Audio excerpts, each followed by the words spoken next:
হাতে সময় মাত্র ৩ দিন। এই অল্প সময়ের মধ্যে কিভাবে বায়োলজির 450 পৃষ্ঠার বই শেষ করবা বা কোন টপিকগুলা পড়বা, কোন টপিকগুলা পড়লে তোমার সিকিউ এবং এমসিকিউ কভার হবে সেটা নিয়ে খুবই চিন্তিত আছো, বিভিন্ন দিকে ছোটাছুটি করতেছো। সব সমস্যার সমাধান দিচ্ছি এবং বিশেষ করে তোমরা কিছুদিন পরেই অ্যাডমিশন পরীক্ষা দিবা। তো অ্যাডমিশনের সময় তোমরা বিভিন্ন ধরনের প্যারা খাবা, সেটারও একটা মানে অগ্রিম প্যারা খাবা বলেই দিলাম। তো সেটার সমাধান কী হবে সেটাও বলে দিব ভিডিওর মাঝখানে। তো দেরি না করে আমরা সাজেশনে চলে যাই। হাতে সময় খুবই কম, ঠিক আছে? তো প্রথম যে অধ্যায় কোষ ও এর গঠন, এই অধ্যায় থেকে তোমরা কি পড়বা আমি বলে দিচ্ছি। সবচাইতে বেশি যে ইম্পর্টেন্ট ২ টা টপিক সেটা হচ্ছে মাইটোকন্ড্রিয়া আর ক্লোরোপ্লাস্ট। এই ২ টা টপিক খুব ভালোভাবে পড়তে হবে। সাথে রাইবোজোম, গোলজি বডি আর হচ্ছে লাইসোজোমটা একটু দেখে যাবা, ঠিক আছে? এরপর হচ্ছে কোষ প্রাচীর এবং ফ্লুইড মোজাইক মডেল, এটা একটু দেখবা। আর বিশেষ করে যেগুলো হচ্ছে আমি হলুদ কালারে তোমার হাইলাইট করে দিছি, এগুলো একটু বেশি করে দেখবা। বিশেষ করে যারা হচ্ছে ভাই কিচ্ছু পারি না, অল্প ২-১ টা টপিক দেন, অল্প ২-১ টা পড়বো, অল্প ২-১ টা পড়ে আমি কমন ফালাইতে চাই, তাদের জন্য এই টপিক। এবং এই টপিকগুলা কিন্তু মানে সিকিউ এর জন্য তো যেমন ইম্পর্টেন্ট, ঠিক সমানভাবে এমসিকিউ এর জন্য ইম্পর্টেন্ট। আচ্ছা গেল। এরপরে যেটা হট টপিক সেটা হচ্ছে কি ডিএনএ এর মডেল অথবা ডিএনএ এর যে রাসায়নিক গঠনটা সেটা কিন্তু খুব ইম্পর্টেন্ট। তারপর হচ্ছে ডিএনএ রেপ্লিকেশন প্রক্রিয়া, কিভাবে একটা ডিএনএ থেকে আরেকটা ডিএনএ হয়, সেই প্রসেসটা কিন্তু প্রায় আসে, রেগুলার আসে এবং এখান থেকে সিকিউ এমসিকিউ পাবা। এবং পারলে ট্রান্সক্রিপশনটাও একটু দেখে নিও। এবং তোমরা যে এই যে তোমাকে আমি টপিক বলে দিলাম, এখন তোমাকে বই খুঁজে বের করতে হবে বা গাইড খুঁজে বের করতে হবে বা টেস্ট পেপার সলভ করতে হবে, এটার প্যারাও যদি না নিতে চাও সেটার সমাধানও কিন্তু আজকে তোমাদেরকে দিব। তারপর যে অধ্যায় খুব ইম্পর্টেন্ট, মানে ছোট্ট অধ্যায়, ছোট্ট অধ্যায় থেকে ২ টা টপিক পড়লে হয়, একটা হচ্ছে জাইগোটিন আর একটা হচ্ছে প্যাকাইটিন। প্যাকাইটিন পড়লে প্যাকাইটিনের সাথে কি ক্রসিং ওভার ফ্রি। আর সাথে তোমরা তো 9-10 থেকে মাইটোসিসের ৫ টা ধাপ পড়তেই আছো, পড়তে পড়তে বুড়া হয়ে গেছো। না ভাই আমি ৫ টা পড়তে পারবো না, তাহলে ২ টা পড়ো। একটা হচ্ছে মেটাফেস আর একটা হচ্ছে অ্যানাফেস। এই ২ টা পইড়ো, ঠিক আছে? এই ২ টা পড়ে নিও তাইলেই হবে। আচ্ছা, মানে যারা একদম কম পড়তে চাও। আর মাইটোসিস এবং মেয়োসিসের গুরুত্ব একটা হাফ পেজের পড়া একবার রিডিং দিবা, পারবা, ঠিক আছে? আচ্ছা, এরপরে যেটা আছে সেটা হচ্ছে ৩য় অধ্যায়, যে কোষ রসায়ন। এখান থেকে যেটা পড়বা সর্বপ্রথম হচ্ছে একটু মনোযোগ দিয়ে গ্লুকোজের স্ট্রাকচারটা একটু দেখবা। গ্লুকোজের স্ট্রাকচার দেখলে তুমি কি পারবা? ফ্রুক্টোজ পারবা। আচ্ছা, আর গ্লুকোজ আর ফ্রুক্টোজ যখন পারবা তুমি সুক্রোজ পারবা, সেলুলোজ, স্টার্চ, সেম ভাবে একই জিনিস, একটা পড়বা সব পারবা। আচ্ছা, এটা কিন্তু রেগুলার আসে। প্রোটিনের গঠনও কাজ। ভাই প্রোটিনের গঠন মানে কি এখানে বলতে, মানে প্রোটিন বলতে অ্যামাইনো অ্যাসিডের গঠন সবাই জানো। একটা কাইরাল কার্বন থাকবে, তারপর হচ্ছে কি একটা ধরো কি আর গ্রুপ থাকলো, তারপর হচ্ছে একটা অ্যামিনো গ্রুপ আর একটা কি আমাদের অ্যাসিড গ্রুপ, শেষ। এই তো, এইভাবেই শর্টকাটে পড়তে হবে। লং করা যাবে না, পড়াকে রং করা যাবে না, ঠিক আছে?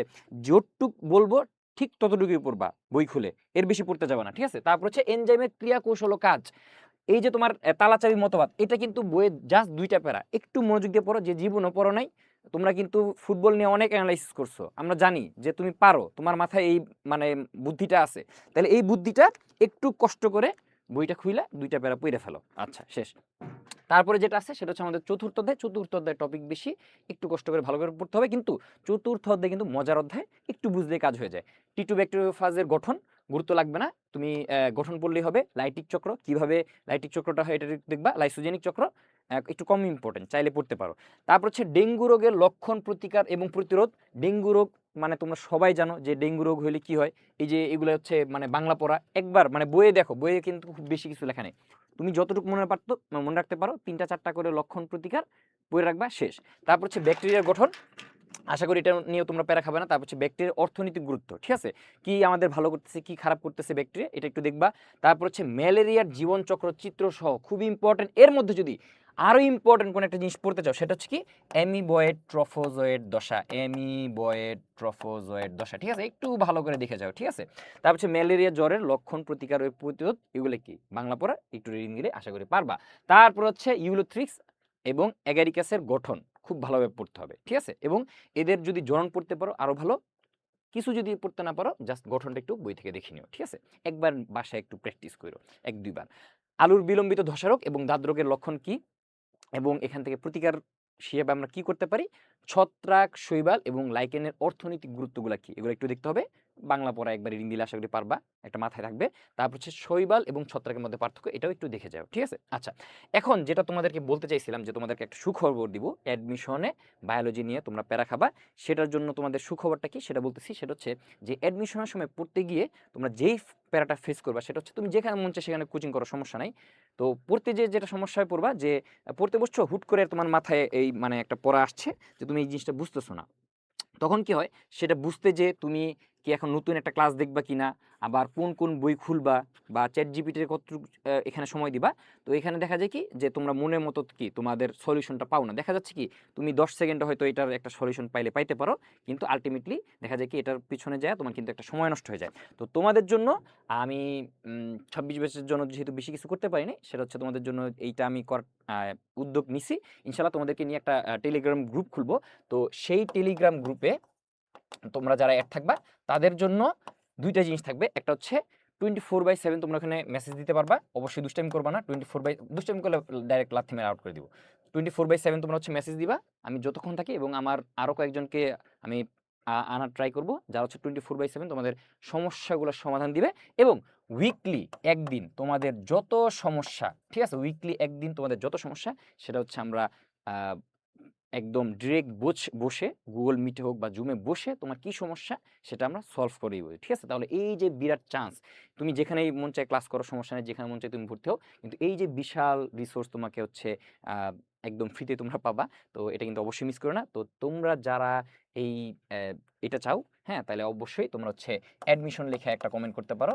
হ্যাঁ, অ্যাডমিশনের তোমরা হচ্ছে টেলিগ্রাম গ্রুপের লিঙ্কটা তোমরা হচ্ছে এই ভিডিওর ডিসক্রিপশন বক্সেও পাবা, এবং কি তোমার পিন কমেন্টও পাবা। এবং অ্যাডমিশন লিখে তোমাদের আমি কমেন্ট দেখব, তোমাদের যদি ভালো একটা ফিডব্যাক পাই সেক্ষেত্রে আমি কিন্তু এটাকে নিয়ে সিরিয়াসলি আগাবো। আচ্ছা, তো অনেক কথা বলে ফেলছি, এত কথা সময় নেই। তারপরে যেটা আছে ষষ্ঠ অধ্যায় ব্রায়োফাইটা এবং টেরিডোফাইটা, এখান থেকে রিক্সিয়া এবং টেরিসের গঠনটা আমাদের জানতে হবে। তারপর হচ্ছে টেরিসের যৌনক্রমটা পারলে পড়ে নিও। আর ব্রায়োফাইটা এবং টেরিডোফাইটার বৈশিষ্ট্য একদম ইজি জিনিস, আশা করি পারবা, ঠিক আছে। আচ্ছা, এরপরে যেটা আছে সপ্তম অধ্যায় সাইকাসের শনাক্তকারী বৈশিষ্ট্য এবং গুরুত্ব। তুমি যদি সাইকাস পারো তাহলে কি তুমি হচ্ছে নগ্নবীজির বৈশিষ্ট্য পারবা, ঠিক আছে। সিমিলার জিনিস, ঠিক আছে। নগ্নবীজি বা নগ্নবীজি পড়লে সাইকাস হবে, সাইকাস পড়লে নগ্নবীজি হয়ে যাবে। তারপর হচ্ছে পোয়েসি এবং মালভেসি গোত্রের শনাক্তকারী বৈশিষ্ট্য এবং গুরুত্ব। পোয়েসি এবং মালভেসি পড়তে পারলে তোমার কি একবীজপত্রী এবং কি দ্বিবীজপত্রীর যেই গোত্রের যে বিভিন্ন উদাহরণ বা বৈশিষ্ট্য গুরুত্ব এগুলো তোমার কিন্তু হয়ে যাবে। পুষ্প প্রতীক, পুষ্প সংকেত, ধান ও জবা এই দুইটা দেওয়া আছে, এগুলা পড়বা, এগুলো আসবে। এবং ধান ও জবা রিলেটেড এই অধ্যায়ের যতগুলা কি আছে তোমার বৈশিষ্ট্য আছে সেগুলো একটু পড়তে হবে, এবং এইগুলো এমসিকিউ আসবে, ঠিক আছে। আচ্ছা, এরপরে যেটা আছে সেটা হচ্ছে অষ্টম অধ্যায় একবীজপত্রী মূল এবং কাণ্ডের এবং সাথে সাথে দ্বিবীজপত্রী উদ্ভিদের কাণ্ড, ঠিক আছে। কিচ্ছু না ভাই, তুমি প্যারা খাইতেছো না, এই যে বইটা খুলো, বইটা খুলে দেখো যে তোমার কতটুকু পড়া। এই যে এই 1 থেকে 1.5 পৃষ্ঠা পড়লেই ইনশাল্লাহ তুমি কমন পাবা, ঠিক আছে। তাহলে কি বললাম, দ্বিবীজপত্রী এবং একবীজপত্রী, দ্বিবীজপত্রী উদ্ভিদের কাণ্ড, একবীজপত্রী উদ্ভিদের মূল এবং কাণ্ডের শনাক্তকারী বৈশিষ্ট্য পার্থক্য চিত্রসহ একটু দেখে নিবা, ঠিক আছে। তো বৈশিষ্ট্য পারলে তুমি যদি যখন একটার বৈশিষ্ট্য পারবা সেটা কি তুমি পার্থক্য করতে পারবা। ধরো তোমার একটা গার্লফ্রেন্ডের নাম হচ্ছে টিনা, আর একটা গার্লফ্রেন্ডের নাম কি মিনা, ঠিক আছে। তুমি দুইজনের বৈশিষ্ট্য জানো, তাহলে কি তুমি দুইটার মধ্যে পার্থক্য করতে পারবে না। টিনা একটু বেশি সুন্দরী, মিনা একটু কম সুন্দরী, আচ্ছা মিনা যারা তারা কিন্তু আবার প্যারা খেও না। তারপর হচ্ছে কি যে টিনা একটু লম্বা, মিনা একটু খাটো, তুমি কি পারবা না। তুমি যদি জিনিসটা বুঝতে পারো, বৈশিষ্ট্য বুঝতে পারো, তুমি কি পার্থক্য লিখতে পারবা। আচ্ছা, এরপরে যেটা আছে ভাস্কুলার বান্ডেলের প্রকারভেদ, এই যে চিত্র দেখতেছো না, এই যে ভাস্কুলার বান্ডেলের প্রকারভেদ করে একটু ভালোভাবে পড়তে হবে। আর ভাজক টিস্যুর শ্রেণীবিভাগ চাইলে পড়তে পারো। আচ্ছা, এরপরে যেটা আছে যে নবম অধ্যায় খুবই ইম্পর্টেন্ট, সেটা হচ্ছে পত্ররন্ধ্র বন্ধ এবং খোলহার যে মতবাদগুলো আছে, এতগুলো মতবাদ পড়বো না আমরা, জাস্ট ইমামুরার মতবাদটা পড়বো, ঠিক আছে। ইমামুরা যে মতবাদটা আছে যে ব্লু লাইটের যে কাহিনী, পটাশিয়াম ব্লু লাইট হচ্ছে পটাশিয়াম ঢুকে এবং রসস্ফীত হয়, ওই মতবাদটা হাফ পেজের পড়া, সেটা পড়ে নিব। তারপর হচ্ছে প্রতরন্ধ্রীয় প্রসারণের একটু দেখবো তোমরা যারা পড়তে চাও। তারপর হচ্ছে C3 সাইকেল, একটা ছন্দের মাধ্যমে C3 সাইকেল পারা যায়, আমার চ্যানেলে ভিডিও আছে, চাইলে দেখতে পারো। C4 সাইকেল চাইলে পড়বা, না চাইলে সমস্যা নাই, C3টা একটু ভালোভাবে পড়বা। C3 এবং C4 এর মধ্যে পার্থক্য, হাফ পেজের একটা পড়া। তার হচ্ছে গ্লাইকোলাইসিস, এটা আশা করি তোমরা পারবা। তারপর হচ্ছে কি 36টা অণু এটিপি কোন জায়গায় কিভাবে উৎপন্ন হচ্ছে, এটা কিন্তু তোমরা 9-10 থেকে পড়ে আসতেছো, সেটা আশা করি পারবা। আচ্ছা, এরপরে যেটা আছে সেটা হচ্ছে যে আমাদের প্রজনন, উদ্ভিদ প্রজনন অধ্যায়। এখান থেকে প্রথমে যেটা পড়তে হবে যে উদ্ভিদের কৃত্রিম প্রজননের ধাপসমূহ এবং গুরুত্ব। জাস্ট 9টা ধাপ আছে, আশা করি 9টা বা 10টা ধাপ আছে, আমার মনে হয় 9টাই ধাপই আছে। এই 9টা ধাপ একবার রিডিং করবা, আশা করি তুমি পারবা, ঠিক আছে। তোমরা ভাই সুপার ট্যালেন্টেড, একবার মনোযোগ দিয়ে বসবা যে কি কি 9টা ধাপ, কোনটার পরে কি হয়, আশা করি পারবা। তারপর হচ্ছে পুংগেমিটোফাইট এবং স্ত্রী গেমিটোফাইট কিভাবে সৃষ্টি হচ্ছে, এবং এই দুইটা মিলে তোমার যে তোমার নিষেক করতেছে, ঠিক আছে? এই নিষেকের গুরুত্বটাও জানতে হবে এবং ডিম্বকের পরিস্ফুটনটা একটু দেখবা, ঠিক আছে? তাহলে পুংগেমিটোফাইট, স্ত্রী গেমেটোফাইট কিভাবে সৃষ্টি হচ্ছে, কিভাবে নিষেক হচ্ছে, এটা প্রয়োজনীয়তা এবং গুরুত্ব এটা লাগবে। কঠিন কিছু না ভাই। পুংগেমিটোফাইট, স্ত্রী গেমেটোফাইট যদি না উৎপন্ন হইতো, তুমি আমি তো হইতাম না, মানে প্রথমে উদ্ভিদ হইতো না, উদ্ভিদ না হইলে কি আমরা হইতাম না, ঠিক আছে? সোজা বাংলা হচ্ছে কাহিনী এটা। আচ্ছা, তারপর হচ্ছে কি, মানে কঠিনভাবে নেওয়া যাবে না, প্যারা নেওয়া যাবে না।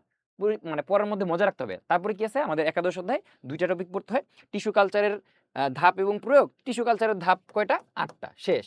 রিকম্বিনেন্ট ডিএনএ টেকনোলজির ধাপ যতগুলো আছে এরকম ৮-৯টা যা ধাপ আছে, ৮ অথবা ৯টা ধাপ আছে, একবারে রিং দিবা, আশা করি পারবো। মানে কঠিন কোনো রকেট সায়েন্স এখানে নাই। আচ্ছা, তারপর লাস্টে যেটা আছে সেটা হচ্ছে ইন সিটু এবং এক্স সিটু এর সংরক্ষণ। এটা নিয়ে একটা ছন্দ পড়লেই শেষ হয়ে যায়। এগুলার ভিডিও মানে দেওয়া আছে। তো তোমরা যদি এত কিছু ঝামেলায় যাইতে না চাও, সামনে এটা সলিউশন আছে, সেটাও দিচ্ছি। তারপর হচ্ছে কি ম্যানগ্রোভ অঞ্চল অথবা সুন্দরবনের যে সকল উদ্ভিদ আছে সেই সকল উদ্ভিদ কি কি অভিযোজন দেখায় এবং তাদের যে উদ্ভিদের বিভিন্ন গুরুত্ব সেগুলো একটু দেখবা, রিডিং পড়বা। তারপর হচ্ছে প্রাণী ভৌগোলিক অঞ্চল, এগুলো থেকে মেইনলি এমসিকিউটা একটু বেশি আসে, ঠিক আছে? এটা হচ্ছে এমসিকিউর জন্য একটু বেশি ইম্পর্টেন্ট, ঠিক আছে? তাহলে এই যে টপিকগুলো বললাম সেই টপিকগুলো পড়লেই হয়ে যাবে। আর যারা হচ্ছে এই টপিকগুলো বই থেকে কোন আধা পৃষ্ঠা পড়বা, কুটুক পড়বা, এটা নিয়ে প্যারা আসো, বা কোন সিকিউ সলভ করবা এটা নিয়ে প্যারা আসো, বা কোন এমসিকিউ সলভ করবা এটা নিয়ে প্যারা আসো, তোমাদের জন্য যেটা বলবো, তোমরা যদি চাও সেটা হচ্ছে মাত্র ৯৯ টাকায় আমাদের ক, খ, গ, ঘ এবং টপ এমসিকিউ গুলা তোমরা হচ্ছে পিডিএফ আকারে চাইলে তোমরা নিতে পারো। এখন তুমি বলতে পারো ভাই সারা বছর পড়ালেন ফ্রি, এখন আইসা ভাই একটা সাজেশনের জন্য টাকা চান। জিনিসটা হচ্ছে এরকম না, আমাকে এরকমভাবে যদি বলো তাহলে আসলে আমার খুব কষ্ট লাগবে। জিনিসটা হচ্ছে যে তোমাদেরকে যে সারা বছর টুকটাক যাই আমি পড়ানো ট্রাই করছি বা আমরা আমাদের প্ল্যাটফর্ম থেকে পড়ানো ট্রাই করছি, সেটা তো আসলে কোনোদিন আমরা বেনিফিট চাই না বা আমরা বেনিফিটের জন্য পড়ায়ও নাই। তো এইটা যেটা আমরা মানে তোমাদের কাছ থেকে যাদের দরকার নাই তাদের জন্য তো আমি সাজেশন দিয়ে দিছি। যাদের আরো স্পেশাল জিনিস দরকার তাদের জন্য আমাদের অনেক অপারেটরের একটা স্যালারি ব্যাপার-স্যাপার আছে, হ্যাঁ? একটা প্ল্যাটফর্ম রান হচ্ছে, এত তোমার খরচ, সেগুলোরও তো একটা ব্যাপার-স্যাপার আছে, ঠিক আছে? আমরা হচ্ছে কতদিন ফ্রিতে তোমাদেরকে পড়াবো, আমাদেরও তো একটা সার্ভাইভ করার বিষয় আছে। সেজন্য হচ্ছে একদম স্বল্প মূল্যে একদম তোমার ক, খ কোনগুলা পড়তে হবে, গ, ঘ কোনগুলা পড়তে হবে উত্তরসহ এবং টপ এমসিকিউ গুলা কিন্তু তোমরা পেয়ে যাবা এবং ইনশাআল্লাহ এইখান থেকে কমন পাবে। ফার্স্ট ফার্স্ট পেপার যে কমন পড়বে সেটার ভিডিও দেখাবো। ভিডিও দেখার পরেই তোমরা টের পেয়ে যাবা যে আসলেই কমন পড়ে কিনা, ঠিক আছে? তো এই ছিল আজকের সাজেশন। আর যেটা লাস্টলি বলবো সেটা হচ্ছে যে তোমাদেরকে অলরেডি যেটা অ্যানাউন্সমেন্ট দিয়ে দিছি সেটা হচ্ছে অবশ্যই তোমরা চাইলে এই অ্যানাউন্সমেন্টের সাথে তোমরা একমত পোষণ করে আমাদের সাথে যুক্ত থাকতে পারো। সেটা হচ্ছে অ্যাডমিশনে তোমাদের যে কোনো সমস্যার জন্য 24/7 আমাকে পাশে পাবা অন্তত, ঠিক আছে? তো সবাই ভালো থাকো। আশা করি তোমরা সুন্দর একটা পরীক্ষা দিবা। ইনশাআল্লাহ এই টপিকগুলো থেকেই তোমাদের পরীক্ষায় প্রশ্ন আসবে। তো সবাই ভালো থাকো, সুস্থ থাকো, খুশি মনে মনোযোগ দিয়ে অল্প, অল্প করে পড়ো, ঠিক আছে? প্যারা নিও না, ঠিক আছে? বায়োলজি কিন্তু প্যারা নিয়ে পড়ার কিছু নাই, ঠিক আছে? অল্প, অল্প পড়া। হাফ পেজ পড়লেই একেকটা টপিক কভার। মানে এর চেয়ে মজার কোনো পড়াই নাই, ঠিক আছে? ওকে? তো সবাই ভালো থাকো, সুস্থ থাকো। আল্লাহ হাফেজ।